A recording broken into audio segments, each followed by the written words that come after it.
All right, with that, I will hand it over to Fred Van Sickle, our president of the board. Good evening, everybody. Thank you for joining us on the summer solstice. It's a beautiful night, and it's a perfect time to be thinking about the work of the Finger Lakes Land Trust. Welcome to our annual meeting. We have some terrific program ideas, and we're really delighted to have your interest on this evening and all throughout the year. So I'm going to turn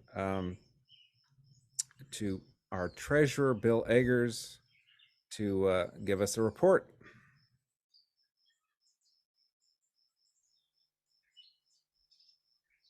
All right, greetings, everybody.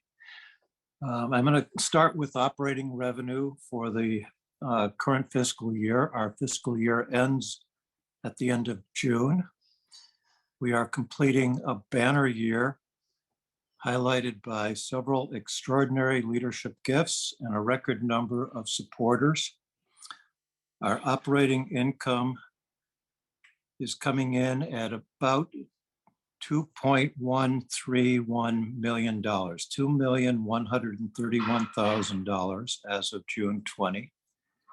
This is 10% higher than our operating revenues last year and nearly 45% higher than what it was 2 years ago. So that is truly a banner year. A comment about our process: we engage Hevron and Company CPAs out of Rochester, New York, to conduct an annual audit. This will be their second year with us as our auditors. They are a woman-owned CPA firm, and we selected that firm last year based on their experience with land trusts and with not-for-profits generally.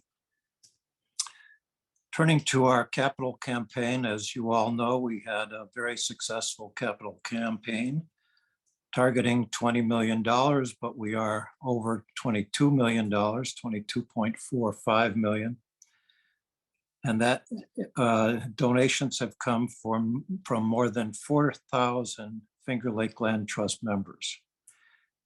We've already completed 79 conservation projects with those funds, and we have rebuilt our opportunity fund and our land fund for additional projects. Turning to operating expenses. Operating expenses are modestly higher than last year, 8% higher, and they are in the neighborhood of $1.75 million in operating expenses. The growth there is to accommodate organizational growth. Specifically, we added a full-time development assistant, a part-time administrative assistant, and a full-time paid summer intern. And as you might imagine, as the organization grows, the expenses grow, and that's a good thing.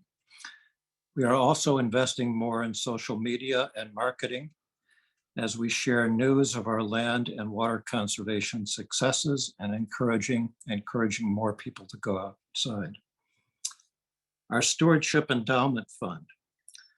This fund, as of this month, is at $9,318,000, and that is 7.8% higher than a year ago. The growth is primarily because we have added $460,000 to that fund and transfers approved by the board, and a modest 2.4% in internal growth in the fund. As a reminder, our policy is to take a 4% draw from that endowment fund to support stewardship activities and staff costs and stewardship. And finally, our legal defense fund stands at $324,000 as of this month. That is modestly higher than a year ago. We have not added to that fund. There's been 1% internal growth. And that concludes my financial report as treasurer. I move to accept the report. I'll second that. Excellent. All in favor, raise your hand. Approved. And now we turn to report of the nominating committee by our chair, Kristen Swain. Thank you, Fred. It's my pleasure to recommend from the committee the following individuals to join the board of directors. Lynn Houston of Big Flats for her first 3-year term. Kevin Parker of Penfield for his second 3-year term. And the following for their 3-year terms, Sean O'Keefe of Syracuse, Marjorie Ronaldo Lee of Ithaca, and Fred Van Sickle of Ithaca. And also to recommend officers for 23-24, Fred Van Sickle as president, Karen Merriweather as vice president, Bill Eggers as treasurer, Maria Fernandez Gage as secretary, and our at-large member, Lindsay Ruth. That concludes my report. So I move the election of the slate of directors as presented by Kristen. That is the five individuals who are to be on the board for the coming terms. I'll second that. Terrific. All in favor, raise your hand. Excellent. Thank you very much. And now we're going to turn to our Superior Executive Director, Andy Zepp, for his portion. Well, thanks, Fred, and thank you all for joining us on such a beautiful evening. Fortunately, the evening's gonna be long enough, and we will keep this on schedule, so you'll still get to enjoy it. It's a privilege tonight to start with an award that we haven't made in recent years. In the past, on occasion, the Land Trust has singled out individuals or institutions that during the past year had really made noteworthy conservation accomplishments in terms of land and water conservation across the region. And this year we decided really there were two partners that really were both equally deserving of recognition for accomplishments during the past year, but that also built upon a long tradition of conservation and partnership. And those two institutions are municipalities, the town of Ithaca and the town of Canandaigua. And I can't underscore enough how important it is for conservation and for the work of the Land Trust that we're not doing this alone, and that we have effective partners in the for-profit sector, the nonprofit sector, and government at all levels. And I'm going to start with the town of Ithaca, where for any of you who've ever been on the Black Diamond Rail Trail, it's a wonderful resource that extends currently from Ithaca to Teganic Falls State Park. But the plan is that it will ultimately continue from Ithaca south through Buttermilk Falls State Park to Robert Treatment State Park. However, all the land needed wasn't assembled yet. And there were two parcels as of earlier this year that still need to be acquired. And one, they are important to complete this rail trail, but also they're in this wonderful wildlife-rich corridor along the Cayuga Inlet that already includes a contiguous band of 2,000 acres of existing conserved land, including our Tappan Mitra and Sweedler preserves. And the town of Ithaca moved quickly, and I would say somewhat remarkably for a municipality, to secure one of the last of two parcels needed to complete this corridor in the face of a foreclosure auction.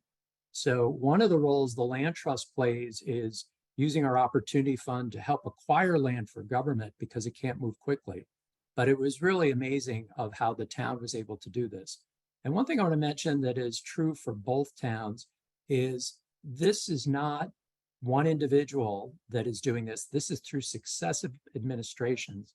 And it builds upon a history of partnership where the Land Trust has partnered on several acquisitions with the town, including the Culver Road Preserve, the Pine Tree Wildlife Preserve on the east side, and the town has both a network of public active recreation parks as well as preserves.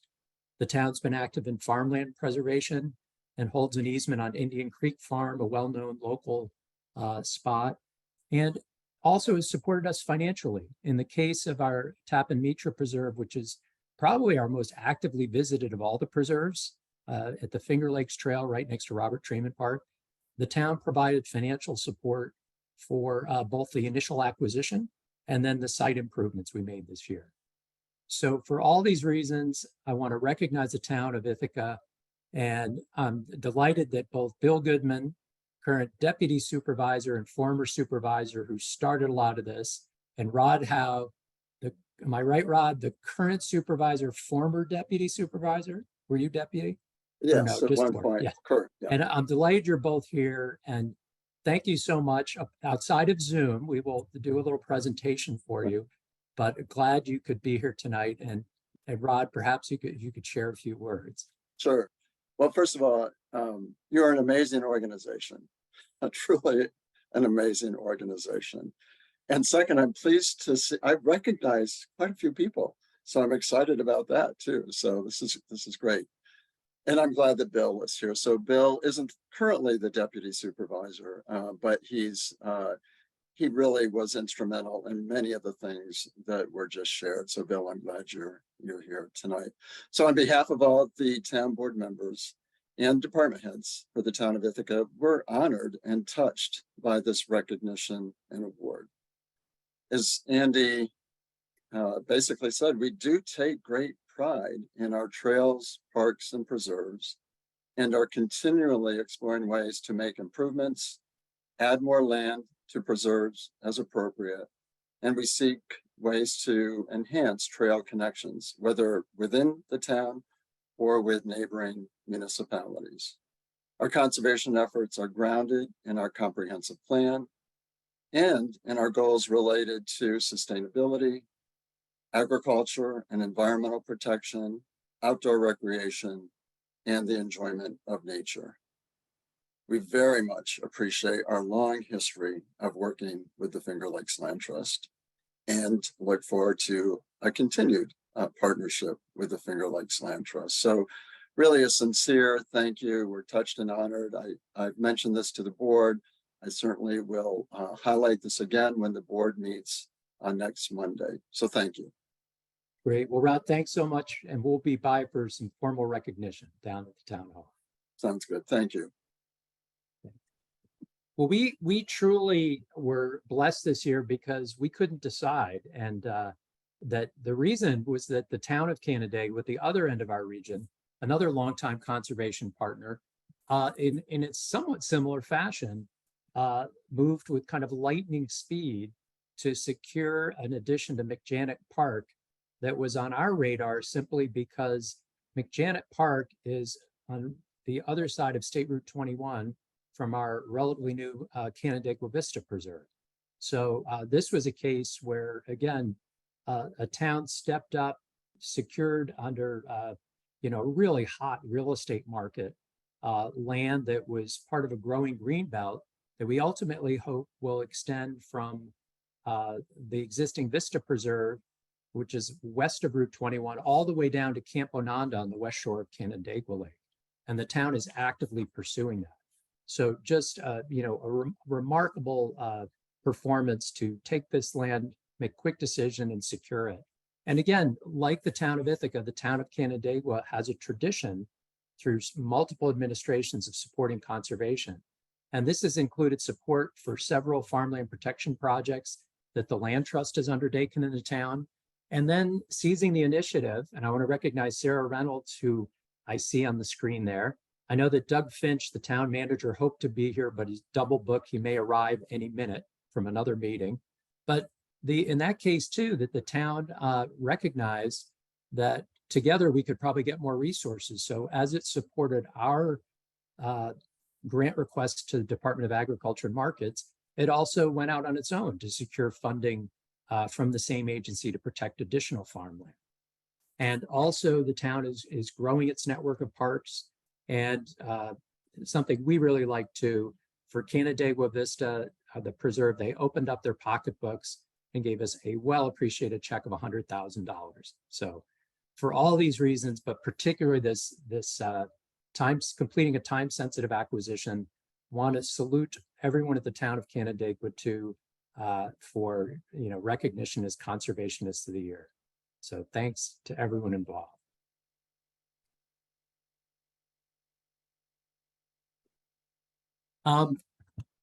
With that, I'm going to share my screen and provide an overview of what's going on.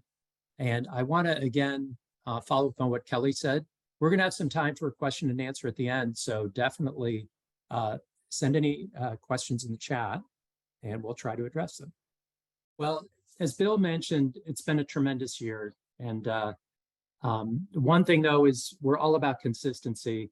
And for those of you who watched any of these meetings, you know it's consistent that when it comes to tech, I'm your guy. Like, there's been worries about me leaving for the tech sector, but as you can see, I think they're overblown. But all right, so back to the Finger Lakes Forever. This is usually we're going to spend a lot of time talking about what conservation is going on, but I want to take a moment to salute our fundraising team, all the volunteers and staff, and particularly Kelly's team in development, who raised over 3.5 years through a pandemic, more than $22 million. And where that translates is to conservation of more than 79 different sites all around the region, as you can see in this map. And where that money has gone, this was an all-inclusive campaign.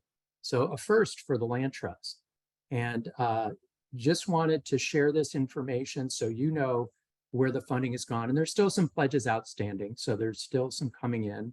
And we're also very, since we exceeded our goal, we're very carefully managing these competing needs. We know we have to grow our stewardship fund to care for all these sites, but that we also, there are time-sensitive opportunities, particularly with our partner, the state, which has passed a bond act, but also has a somewhat broken acquisition process that's very slow. So we're trying to balance all this, but what I want to point out here is campaign expense, which is truly a remarkable number, that this was raised on 1.17% of this whole campaign was the cost of raising it. And that's a testament to the efficiency of our team, our staff, but also because just as with our trails and preserves are cared for by volunteers, a lot of this money was raised for by volunteers. So I do want to take a moment to recognize, as this year's Volunteers of the Year, our campaign co-chairs who did a lot of the heavy lifting, Stu and Lucy Schweitzer from the Elmira area, and Dave and Amy Allen from the Skinny Atlas area, and also to salute our board and our campaign committee that just did a tremendous service to the region. And thank you all so much. And I should say that also, in addition to those 79 projects, it put us past the milestone of 30,000 acres protected. So we protected in the past year about approximately 1,200 acres, about 2 square miles, but the rate of increase is accelerating. So we're already looking at the next 30 and getting to 60 much quicker than this 30. But as we do that, we know we have to care for the lands under that we're taking on. So that's where we're growing that stewardship endowment and making sure, in the face of increasing population too, that we can care for these lands. But where did some of the money go? If you saw the last annual meeting, this is Bell Station on Cayuga Lake. A good bit went into securing that site. And that's a case where this has long been in New York State's wish list to create a wildlife management area. But again, they just couldn't move quick enough. And it's where our opportunity fund, our internal revolving loan fund, is so important to be able to strike when needed to secure that, which almost went to an internet auction to the highest bidder. Right now, it's open to the public. So last summer, we worked with neighbors and put in some trail improvements. And we were thrilled because the community has really cared for it well. I was out there on Father's Day. There were some people enjoying the place. There was no litter. It was, knock on wood, everything great. And tonight, I'm pleased to let you know that we just acquired an additional 110 acres there. And this is a view of part of that site. It includes what was the 9-hole Cedar View golf course that ceased operations about 2 years ago. And over the past year, we worked with the family that had owned that property, as well as woodlands extending down to the lake, for generations. It had transitioned from a dairy farm to some leased farmland in this course. And now 110 acres from what you see here down to the lake will be ultimately part of that wildlife management area. And this shows the relationship to Bell Station. What you see in the background there, that's the Milliken Station plant, the now defunct coal power plant. And all that shoreline in between is conservation land. And in the foreground, we'll be working with the U.S. Fish and Wildlife Service to enhance some portions of the old golf course for grassland birds, such as the bobolink. So this all thanks to the campaign. Moving on to Seneca Lake, we were delighted to secure shoreline there, about 1,000 feet of shoreline on Seneca Lake with mature oak hickory forest and 30 acres in an area near Geneva that, as you can see from those docks, is just otherwise, intensively developed. This was from the estate of Robert Chris, a new preserve that we hope to expand further. But again, the shoreline remains the most threatened and scarce land resource in the region. We were thrilled to get this gift. Our work in the Skaneateles Lake watershed continued, a priority because it's the unfiltered drinking water supply for Syracuse. We completed 3 different conservation easements, including the Casa Farm you see here on the west side of the lake. We worked to secure Fox Run Farm, which is just outside the village of Skaneateles on East Lake Road and includes frontage on Shotwell Brook. And then we worked with the Renner family to do a conservation easement next to the state boat launch and an earlier easement. And we also received a land gift from the Siebert family at the south end of the lake. This area, akin to Canandaigua and Ithaca, intense development pressure. So now is the time to secure these areas. On Owasco Lake, we are delighted to receive a conservation easement from the Post family on a very scenic farm. And as part of that, and all our work with agriculture, we're looking at how we can enhance water quality. So this farm includes a stream, a tributary to Owasco Lake, and there were several areas where there was not sufficient buffer, natural buffer between the agricultural fields and the stream. So in the fall, we will be replanting some of those areas with native trees and shrubs. And the easement provides for ongoing maintenance of those areas to, again, build up that buffer. It's great habitat. It will also help filter nutrients to the lake. Now at the south end of Owasco, you can see in the upper left corner, you see Owasco Lake there. But this is an area called the Owasco Flats near Moravia. And you're looking at a landscape that still supports some agriculture, but much of it has become too wet. This is all drained wetland, and those linear lines you see are drainage ditches.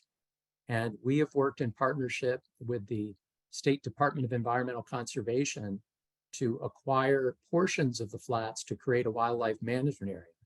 And you're looking in the lower right at an excavator that is restoring wetland areas. And what we did there was plug some of the drainage ditches and also excavate out areas of non-native invasive reed canary grass. And this is ongoing work that will continue as we continue to secure some of these areas as they're let go out of agriculture.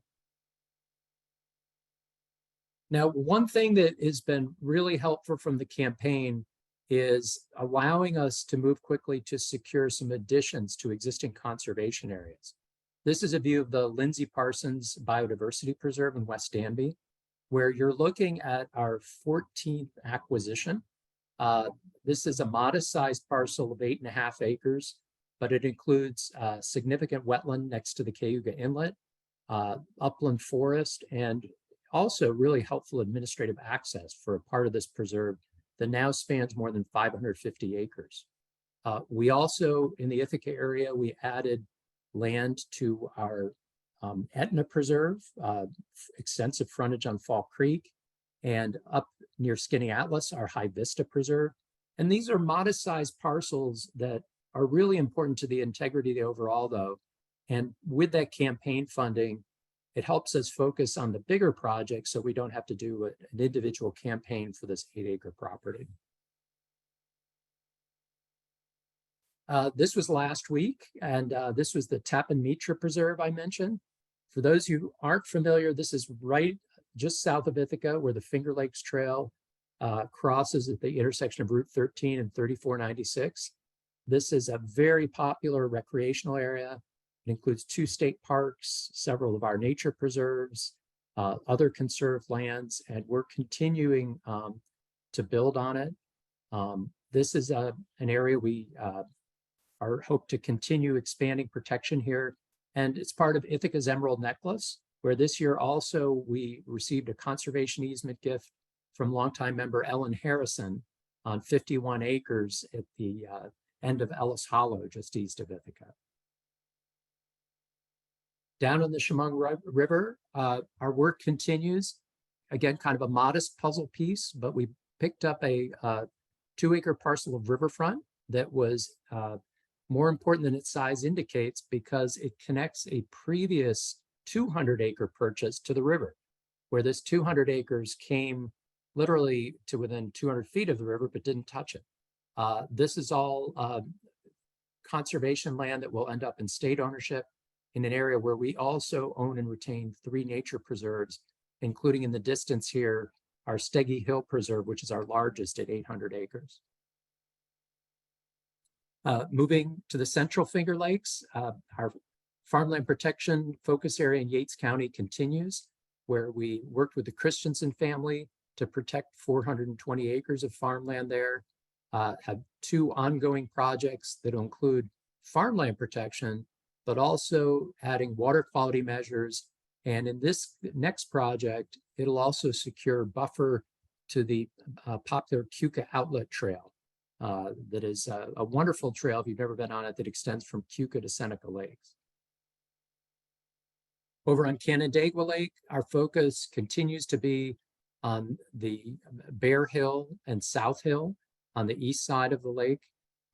With support of one of our members taking the lead, we acquired 60 more acres on South Hill or Nundueo, and that is an area we already own several hundred acres. Development pressure, as in areas like Skinny Atlas, really getting intense on Canandaigua, and development with the lake largely built out, moving to those steep erodible slopes. So we're in a race to try and secure those areas and steer development to areas that are less erodible and more suitable for development. Another small puzzle piece, but in a key location, our 4th acquisition at the south end of Honeoye Lake.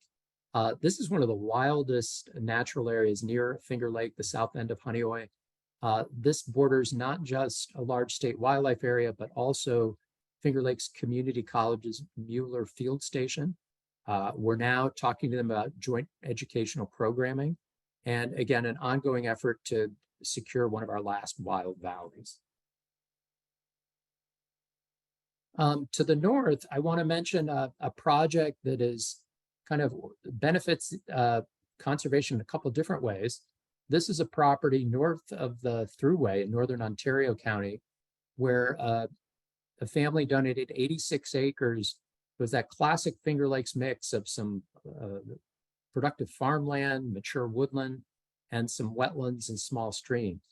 And they donated it with the understanding that we would sell the land, limiting develop to a single house lot, and put a conservation easement on it that would provide for agriculture, but include securing the natural resource values. And this is a view of one of the wetlands on the site.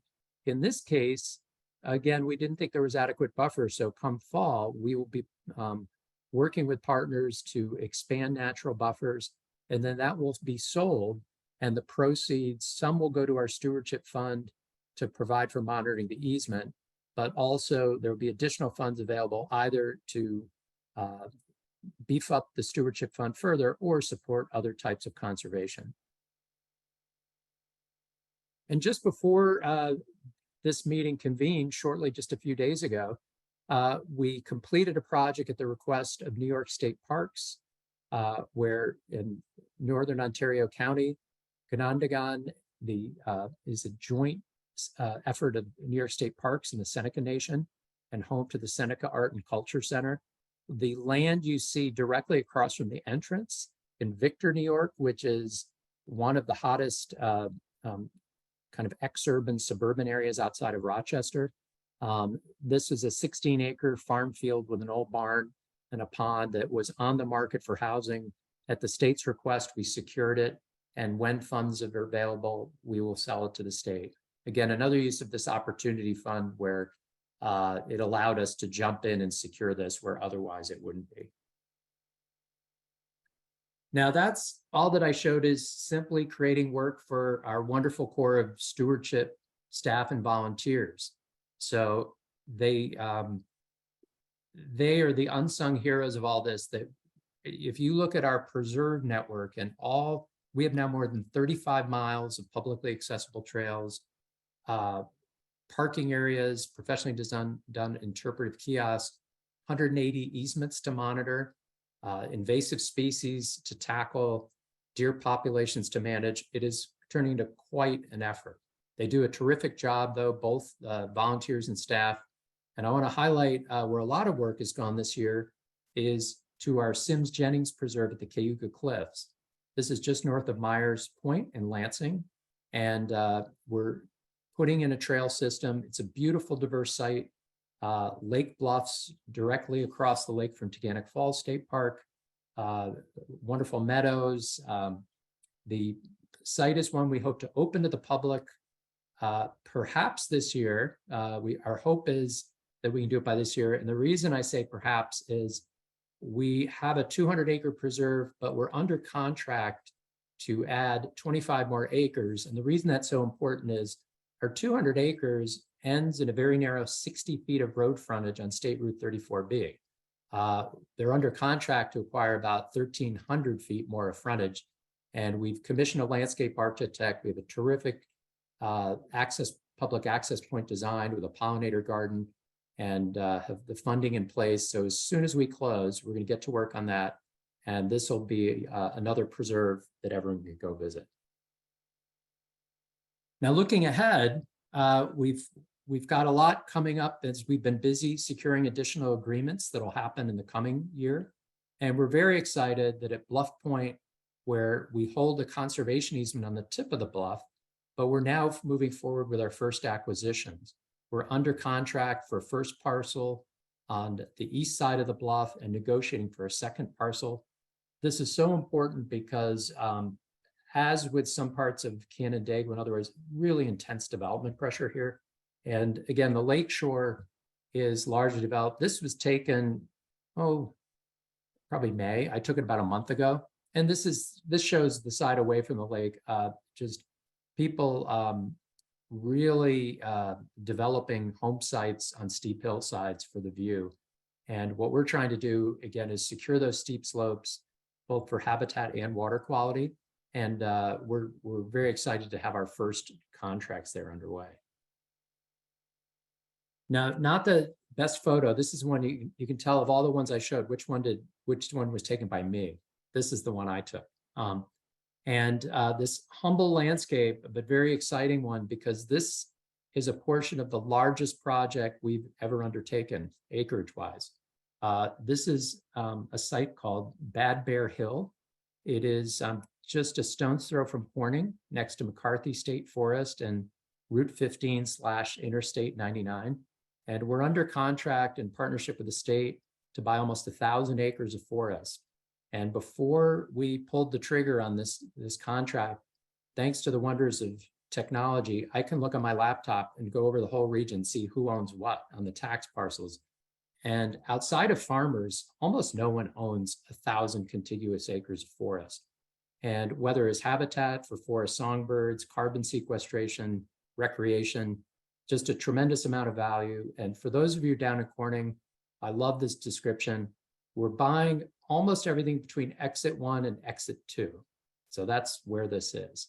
And other features, a mile of frontage on the Canisteo River, which is navigable, and it hosts nesting bald eagles. So this $1.2 million purchase will happen in the fall, made possible by the Opportunity Fund. And with projects like this will ultimately become part of McCarthy State Forest.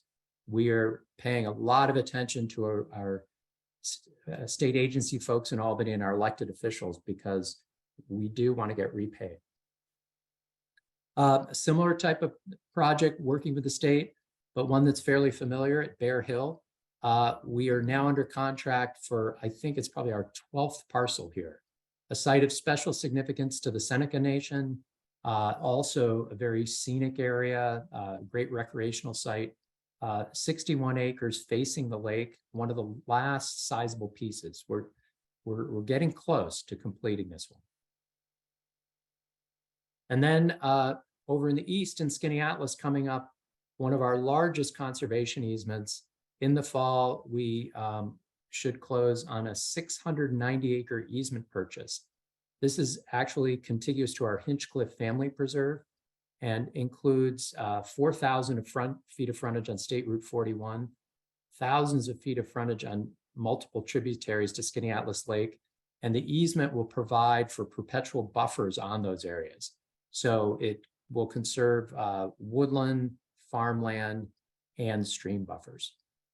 So lots more coming up. Before I open it up for questions, I just want to thank everyone, who's involved, our staff, our board, our President's Council, our volunteers, our members. We have made such tremendous progress, and it's thanks to you all. In particular this year, again, our campaign co-chairs and everyone who contributed to the campaign, which you can see the difference. Without that campaign, there's no way all of these projects, the diversity and scale of them would have been possible. So thanks again to everyone. And at this point, I'll open it up for any questions.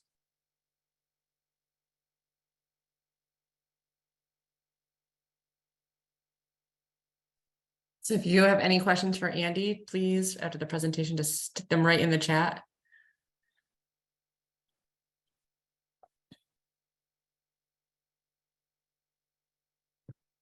Unless he answered everybody's questions already.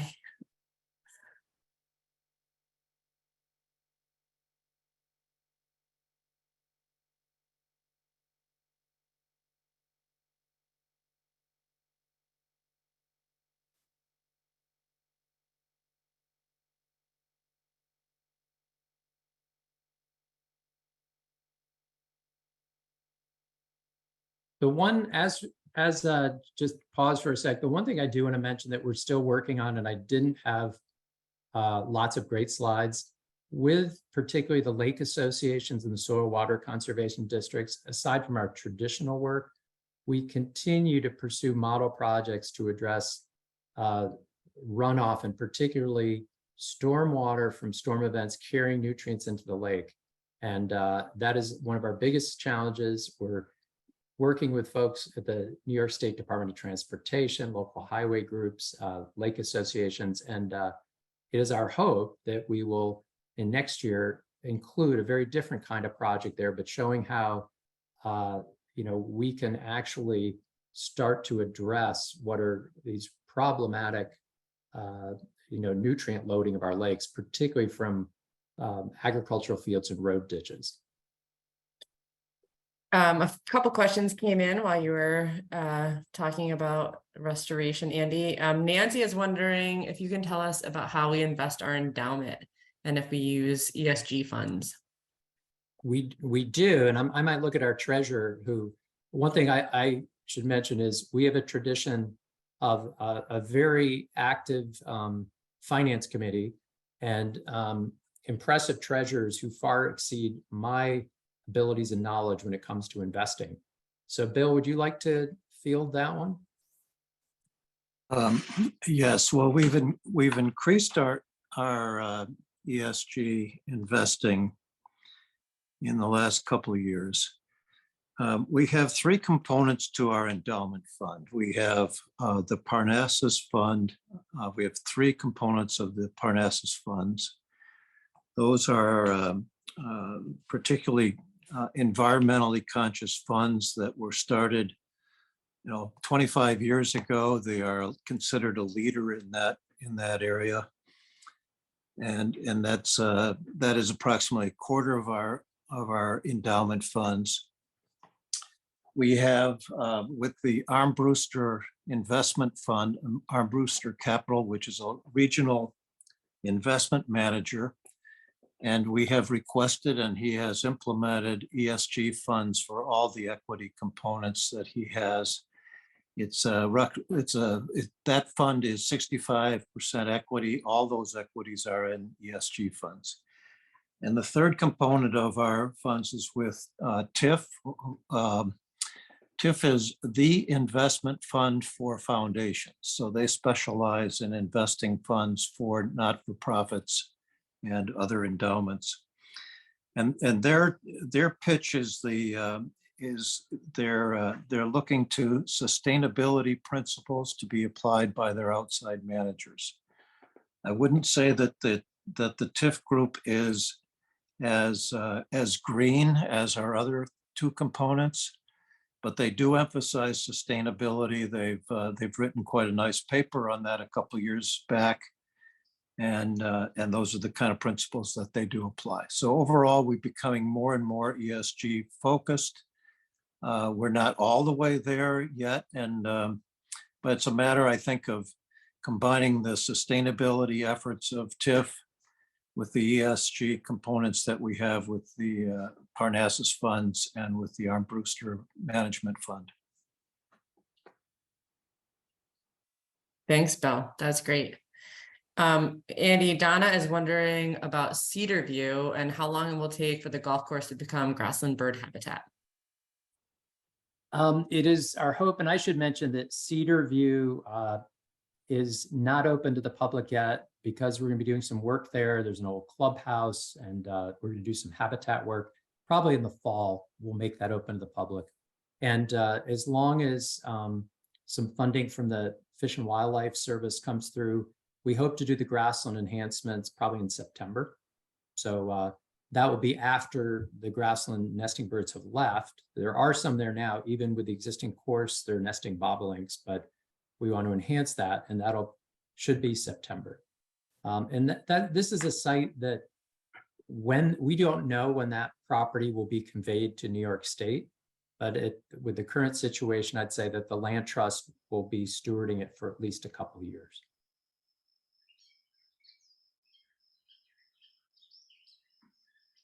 That is all of the questions I see in the chat.